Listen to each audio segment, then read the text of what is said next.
एक और बड़ी खबर है, बेलारूस पर हमला कर सकता है अमेरिका। पोलैंड के रास्ते बेलारूस पर हो सकता है बड़ा हमला। पोलैंड पहुंचे अमेरिकी मिलिट्री के खास लड़ाके। बेलारूस पर परमाणु हमले की आशंका है। केजीबी चीफ ये कहते हैं, स्टेट सिक्योरिटी कमेटी के हेड का ये बड़ा दावा है। बहुत बड़ी खबर है ये। क्या अब अमेरिका बेलारूस पर हमला कर सकता है? बेलारूस पर परमाणु हमले की आशंका है और पोलैंड के रास्ते कहा जा रहा है कि बेलारूस पर कभी भी अमेरिका अटैक कर सकता है। आपको वॉर सिचुएशन बता दें और इन देशों का स्टैंड भी आपको बता दें। पोलैंड की अगर बात करें तो पोलैंड इस युद्ध में यूक्रेन के साथ खड़ा है। जाहिर है अमेरिका की भी वो मदद ले रहा है क्योंकि पोलैंड यूक्रेन के बॉर्डर वाला इलाका पड़ता है। वहीं अगर बेलारूस की बात करें तो बेलारूस शुरुआत से ही, लुकाशेंको जो कि बेलारूस के राष्ट्रपति हैं, वो शुरुआत से ही पुतिन के साथ रहे हैं। तो क्या बेलारूस से शुरू हो जाएगा न्यूक्लियर वॉर? ये बड़ा क्या आप सिलाई सीखने के लिए हजारों रुपए खर्च करने के लिए चिंतित हैं? फ्रीडम ऐप को डाउनलोड करें, 40 घंटों का टेलरिंग कोर्स देखिए और खुद का टेलरिंग बिजनेस शुरू करें। सवाल है, बेलारूस पर परमाणु हमले का खतरा लगातार मंडराता जा रहा है। परमाणु हमले का पेपर वर्क भी तैयार हो चुका है। यूएस मिलिट्री के लड़ाके पोलैंड भी पहुंच चुके हैं और यूएस 101 एयरबोर्न डिवीजन कर सकती है हमला, यह भी खबर है। रोमानिया में भी मौजूद है यूएस 101 एयरबोर्न ट्रूप्स। बेलारूसी स्टेट सिक्योरिटी कमेटी के हेड का यह बड़ा दावा है। और हमारे साथ मेहमान भी जुड़े हुए हैं। बंसल सर, क्या अब बेलारूस पर परमाणु हमले की तैयारी अमेरिका कर रहा है? पोलैंड पहुंच चुके हैं अमेरिकी पैराट्रूपर्स। मेरे विचारों से इस तरीके की हमले की आशंका काफी कम है क्योंकि अमेरिका प्रथम हमला नहीं करना चाहेगा, लेकिन अमेरिका रिटेलिएटरी स्ट्राइक्स के लिए तैयार है और अमेरिका ने पहले भी कहा है। तो पोलैंड में अमेरिकी पैराट्रूपर्स क्या कर रहे हैं सर?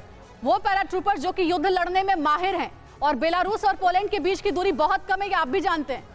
बिल्कुल, लेकिन ये क्या है कि ये एक थ्रेट, एक गेम ऑफ वो चल रहा है, डेटरेंस। अमेरिका जो है वहां पे अपने सैनिकों को, सिपाहियों को तैनात कर रहा है, एक तो अपने नेटो के एलाइज को एश्योर करने के लिए, क्योंकि नेटो एलाइज में काफी चिंता है क्योंकि जिस तरीके से यूक्रेन पर हमला हुआ उसके बाद विशेषकर जो बेल्टिक स्टेट्स हैं, ईस्ट यूरोपियन स्टेट्स हैं, इनको काफी चिंता है। पोलैंड तो फिर भी एक बड़ा राष्ट्र है और फोर फ्रंट में है, लेकिन जैसे लिथुआनिया, लैटविया, एस्टोनिया, इनमें काफी भय का माहौल है क्योंकि उनको लगता है कि अगर रूस ने हमला कर दिया तो इनकी सेनाएं तो ज्यादा दिन टिक नहीं पाएंगी।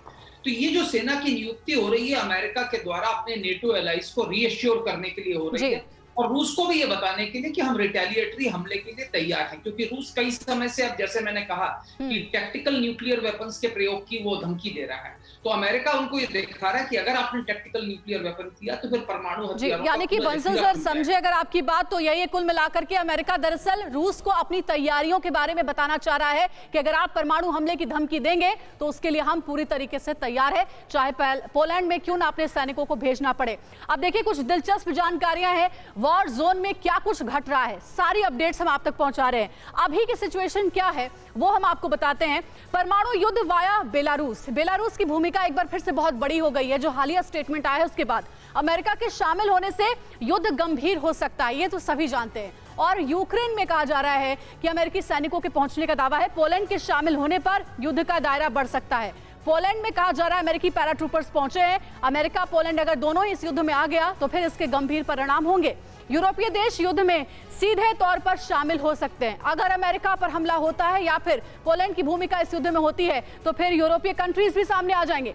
बेलारूस पर हमला कर रूस पर प्रेशर बनाने का दबाव है, प्लान है। ये बड़ा प्लान है रूस के खिलाफ और रूस पर सीधा हमला करने से बचना चाहता है अमेरिका, ये तो सभी जानते हैं। यही वजह है कि अभी तक यूक्रेन के जंग के मैदान में अमेरिकी सैनिकों की सीधी भूमिका नहीं देखने को मिली। बेलारूस पर हमले से रूस का ध्यान भटक सकता है। तो अब टारगेट कौन है? बेलारूस। वजह यह कि रूस के साथ बेलारूस खड़ा है।